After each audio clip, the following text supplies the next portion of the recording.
श्री जयमल जी बड़े महान भक्त हुए हैं श्री राधा वल्लभ लाल जी के। जयमल जी जब सेवा में जाते तो कभी कभी कोई राजकाज का विशेष कार्य आने पर उनके मंत्री उनको सूचना देते तो उनको ये पसंद नहीं आता, हमारी सेवा में कोई विघ्न पहुंचावे नहीं। राजा थे पर ऐसी भजन की निष्ठा,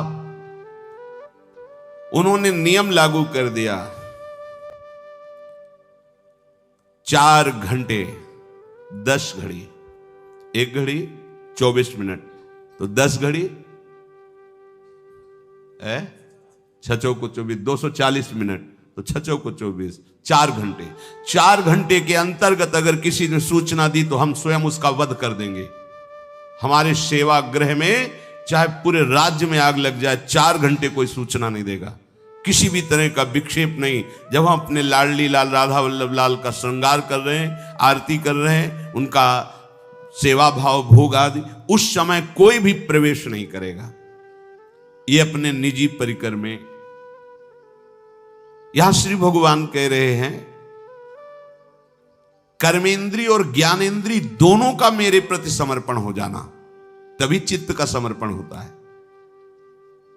राजा है पर निष्ठा ऐसी भजन की है, कोई भी 4 घंटे विक्षेप नहीं।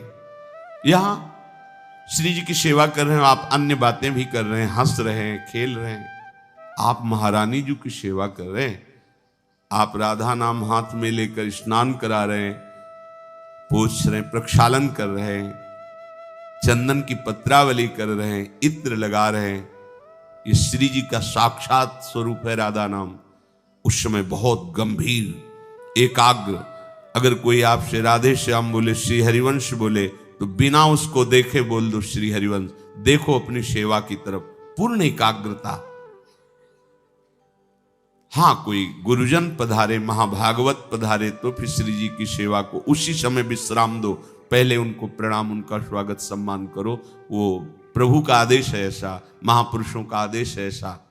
प्रभु से भी बढ़कर प्रभु के प्रेमी महाभागवतों का सम्मान करना, इससे प्रभु की प्रसन्नता प्राप्त होती है।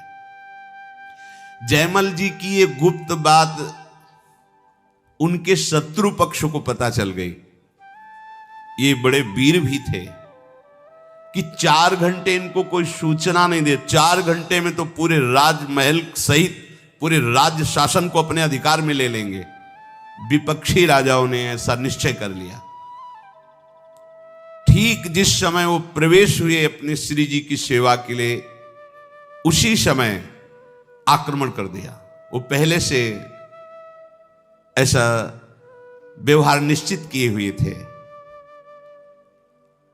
राज सैनिक ने सूचना दी कि आसपास से पूरे राज्य नगर को घेर लिया गया है, शत्रु पक्ष बहुत बलशाली प्रतीत हो रहा है, बिना राजा के दस्तखत के हम युद्ध कैसे प्रारंभ कर दें। अब वहां जो जाएगा तो सूचना देने के पहले ही मार डाला जाएगा, क्योंकि उनका ये दृढ़ प्रतिज्ञा थी कि 4 घंटे के अंतर्गत अगर कोई पूजा गृह में आया उसे मृत्युदंड मैं स्वयं दूंगा।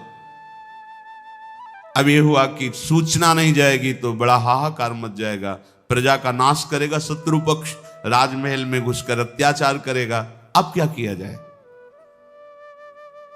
राजमाता ने कहा अगर मृत्यु मिलेगी तो मुझे मिलेगी, मैं जाऊंगी और सूचना दूंगी।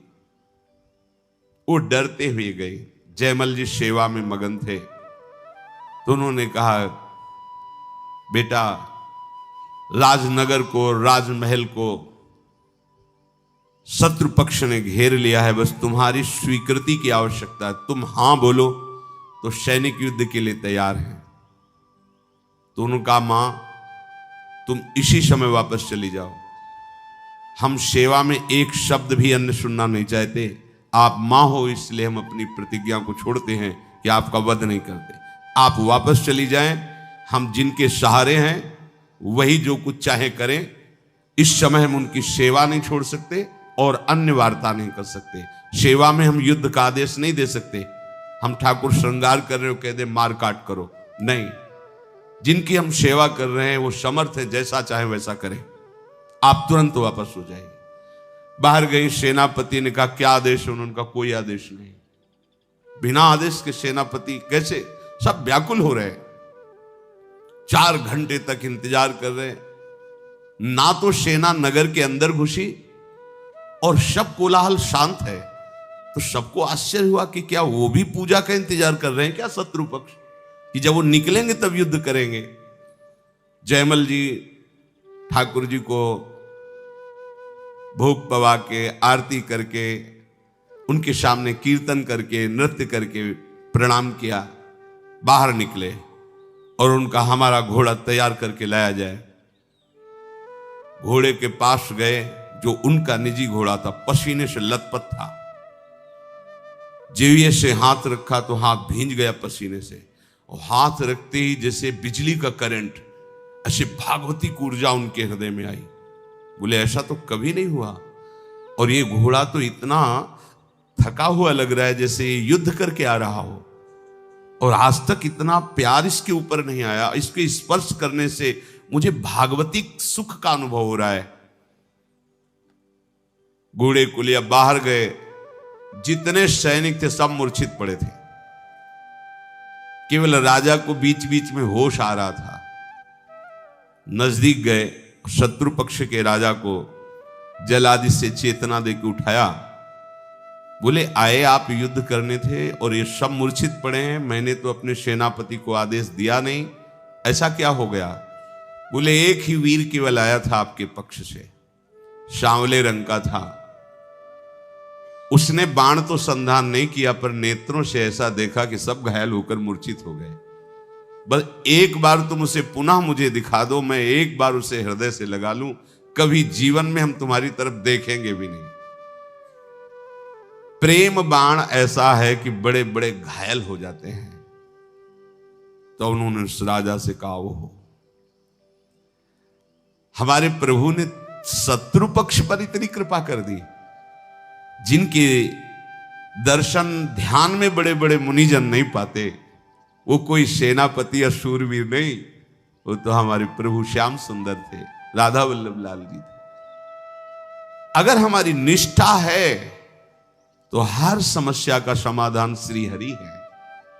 लोग ये समझ नहीं पाते हैं। अगर निष्ठा ना होती तो घबरा के सेवा छोड़ देते और भाग पड़ते कि शत्रु पक्ष आ गया है, बाद में सेवा कर लेंगे।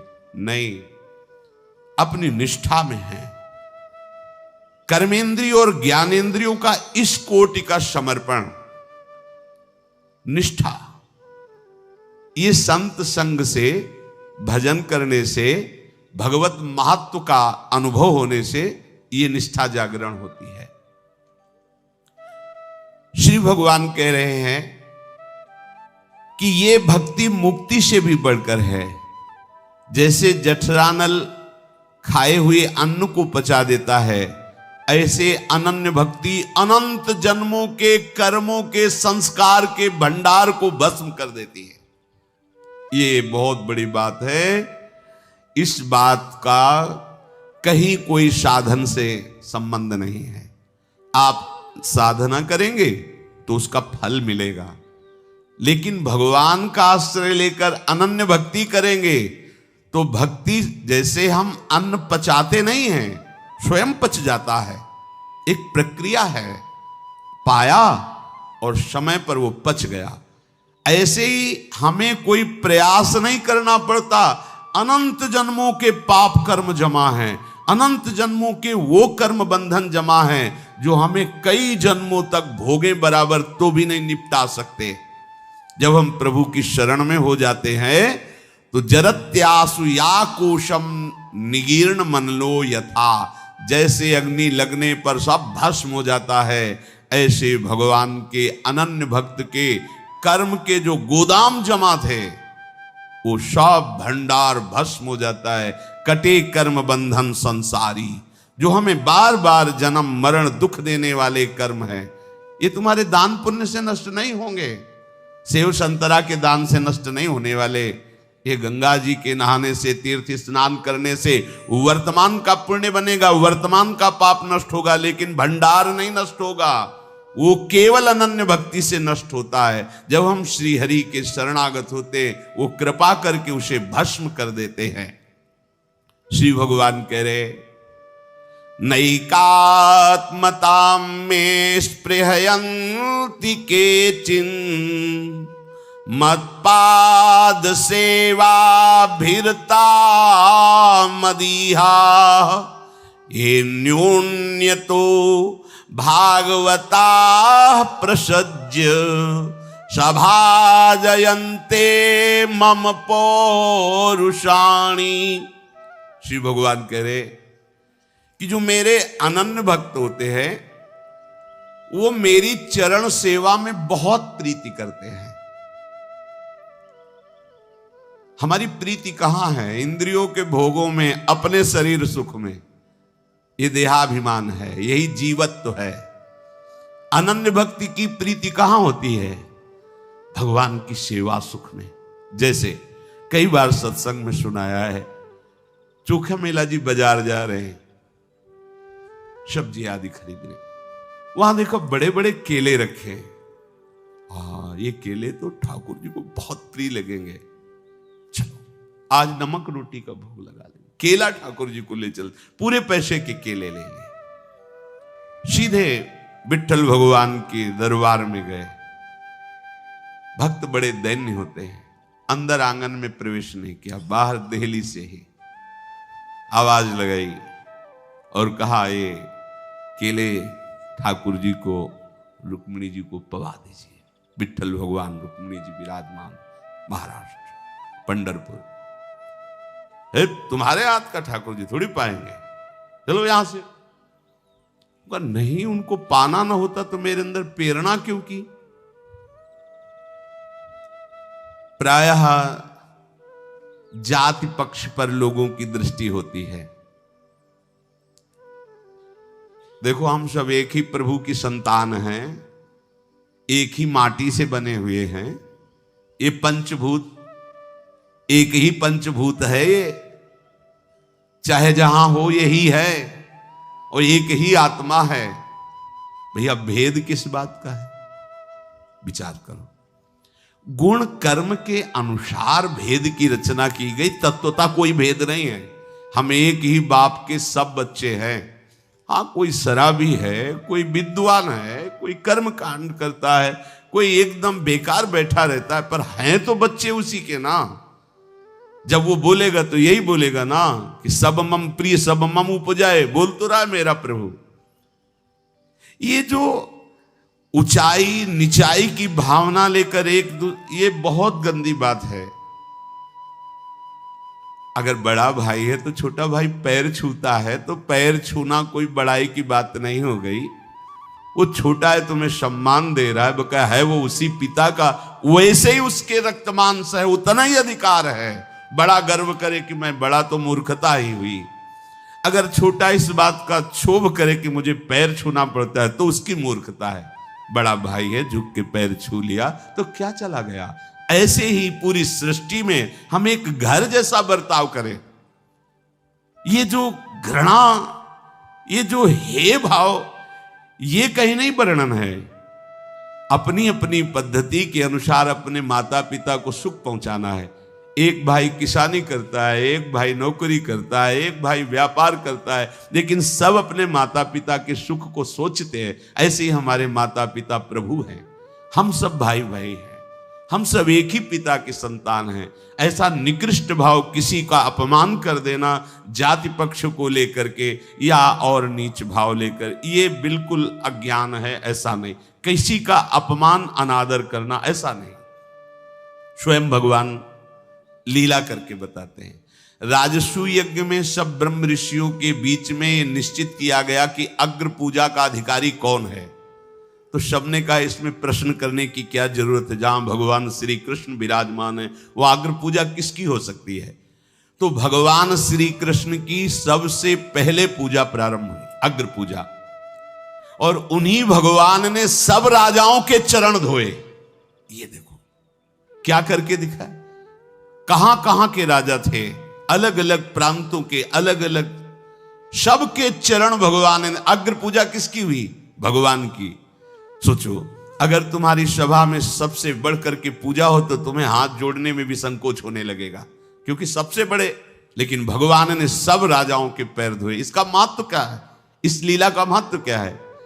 हाँ, उनकी भावना उनकी, पर आपकी भावना क्या होनी चाहिए? सबको प्यार देना, सबको सम्मान देना। ये जो समाज में कोलाहल वैर का बनता है ना, लड़ाई झगड़ा का बनता है ना, ये अज्ञान के कारण बनता है। चोखा मेला जी ने कहा, ये केले अगर इनको पाने नहीं थे तो हमें प्रेरणा क्यों की? इन्होंने तो हृदय में कहा कि ये केले मेरे को लाओ। अरे चल, बात बना रहा है, बड़ा भगत बनता है, हटाओ इसको। बाहर कर दिया। गए, दरवाजा बंद करके घर का रोने लगे। प्रभु, मुझे पक्का विश्वास है आपने ही मेरे अंदर ये चाह पैदा की थी कि ये केले मेरे को लाओ, नहीं तो हम तो लेने कुछ और गए थे। आपने क्यों चाह की? अगर आपको ऐसा करना था तो चाह क्यों की? रो रहे थे। ठीक है, आज से हम भोजन नहीं पाएंगे, हम इस शरीर को त्याग देंगे, क्योंकि ये आपकी सेवा की योग्य नहीं है ना। वो कह रहे हैं ना कि तुम जाति पक्ष को लेकर तो इस शरीर को त्याग देते, फिर मुझे वो शरीर देना जिससे मैं आपकी सेवा कर लूं। जे भी ठाकुर जी को शयन कराया गया, इधर ठाकुर जी आके दरवाजा खटखटा रहे। चोखा मेला जी धीरे से बोल, दरवाजा खोलिए। ऐसे अमृतमय वचन कि वो पूछ ही नहीं पाए कि तुम कौन हो। दरवाजा खोला, देखा लाड़ीले ठाकुर। अरे प्रभु आप? हाँ, वो केले लाओ। वो बोलो क्या जाने, हमारा बड़ा मन था केला पाने का। वो उन लोगों के सामने हमने कहा नहीं, लाओ लाओ केला। घर में बैठ करके, गोद में बैठकर ठाकुर जी केले पाए। जब 2-4 केले रह गए तो बोले, सुनो, हमारे पीताम्बर में बांध दो, रुक्मिणी जी को पाएंगे वहां। बांध लिए, चले। रुक्मिणी जी को पवाया और छिलका पूरे आंगन में फेंक दिया। वो अंदर से दरवाजा बंद कर लिया। सुबह जब प्रातःकालीन बेला पर ठाकुर दर्शन के लिए हजारों महाराष्ट्र के भक्त एकत्रित हुए। बड़े दिव्य भूमि है महाराष्ट्र, एक से एक दिग्गज भगवत भक्ति के सदैव भगवत धाम को जाने वाले, एक से एक ज्ञान शिरोमणि, योग शिरोमणि महापुरुष प्रकट हुए। अब बाहर से खोला गया, अंदर से लाख है तो कैसे खुले? आश्चर्यचकित, अंदर दरवाजा कैसे बंद हो गया? क्योंकि ठाकुर जी के सिवा कोई है नहीं। समझ गए कि ठाकुर जी ने बंद किया। प्रार्थना कर रहे, प्रभु खोलो दरवाजा। बहुत देर रोने धोने पर प्रभु ने कहा, दरवाजा जब खुलेगा जब चोखा मेला जी को तुम लोग, हमारे जो पार्षद हो, पालकी में बैठाल के लाओगे। और यहां चोखा मेला जी बोलेंगे कि हाँ, हम पालकी से उतर करके कह रहे हैं कि आप दरवाजा खोलो, तब खुलेगा। अब तो कोई प्रश्न ही नहीं। देखो भगवान कितना प्यार करते हैं अपने अनन्य भक्त को। कभी ऐसी कोई भूल ना हो जाए कि जाति पक्ष को लेकर, कर्म पक्ष को लेकर भक्त की अवहेलना कर दो। ऐसा करना महापाप है। इसमें फिर ठाकुर जी क्षमा नहीं करते। ध्यान रखना कि अरे ये तो अमुक जाति का साधु है, वैष्णव है। अरे ऐसा बोला तो तुम्हारे सारे शुभ कर्म नष्ट हो जाएंगे। साधु अवज्ञा तुरंत भवानी, कर कल्याण अखिल के हानि। ये तो भगवत पार्षद हैं, इसलिए कृपा करके उपाय बता दिया, नहीं तो राम रोष पावक सो जरई। ऐसा खिलवाड़ नहीं है भगवान की भक्ति। जो अपराध भक्त कर करई, राम रोष पावक सो जरई। चोखा मेला जी के पास गए पालकी लेकर के। कौन? जिन्होंने धक्के लगवा के बाहर किए थे। चोखा मेला जी पालकी। अरे बोले, हम तो नीच अधम आपके। बोले अब ये सब बंद करो, पालकी में बैठो। नहीं, हजारों लोग खड़े, ठाकुर जी अंदर से दरवाजा बंद किए, खोल ही नहीं रहे। नहीं नहीं, हम पालकी में क्या, हम तो दंडवती करते हुए आएंगे। प्रभु के चरणों के दर्शन तो सिर भर जाऊं, उचित असमोरा सबते सेवक धर्म का। उचित तो यह है कि मैं सर के बल जाऊं, मेरे प्रभु का आदेश है। वो मानेंगे नहीं। चारों पार्षद जो छूने से इतराते थे, वो पकड़ करके पालकी में बैठा ले और जय विठ्ठल भगवान, केशव विठ्ठल विठ्ठल। उतर के बोले, हाँ प्रभु खोल दो, हम आ गए हैं। दरवाजा खुल गया। सामने देखा सब छिलके पड़े हैं।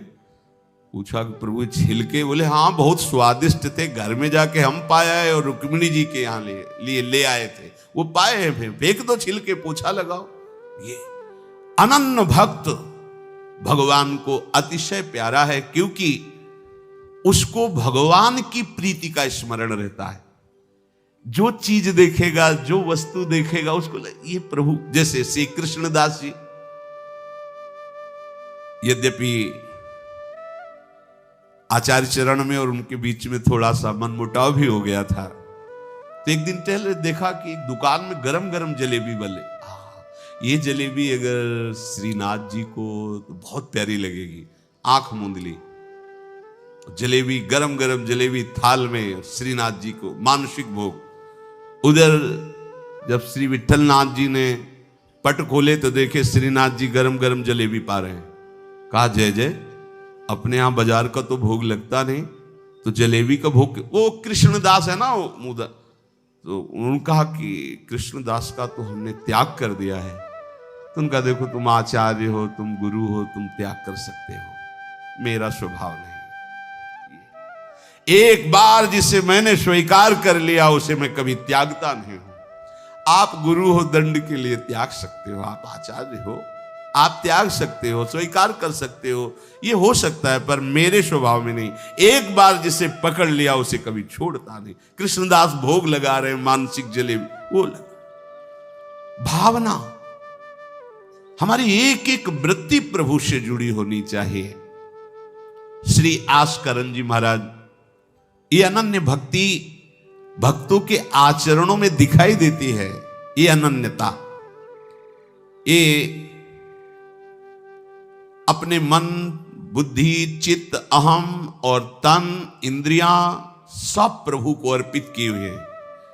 यद्यपि ये राजा हैं, जैसे लोगों का भ्रम होता है कि भगवान का भजन तो केवल भिक्षुक बन करके ही किया जा सकता है, कि हाँ कपड़े लत्ते फटे और एक लौकी का कमंडल, वही ऐसा नहीं है। बड़े बड़े चक्रवर्ती सम्राटों ने भक्ति की बाजी ऐसी जीत ली कि बड़े बड़े लंगोटी वाले उनके आगे झुक गए। ये नहीं सोचना चाहिए कि हम गृहस्थ हैं तो हम भगवान को कैसे प्राप्त कर सकते हैं। नहीं नहीं, आप केवल प्रभु के हो जाइए, क्योंकि प्रभु के हैं ही, और अपने मन वचन कर्म से उनको अपना स्वामी मान लीजिए। उनके जैसा प्यार करने वाला और कोई नहीं है।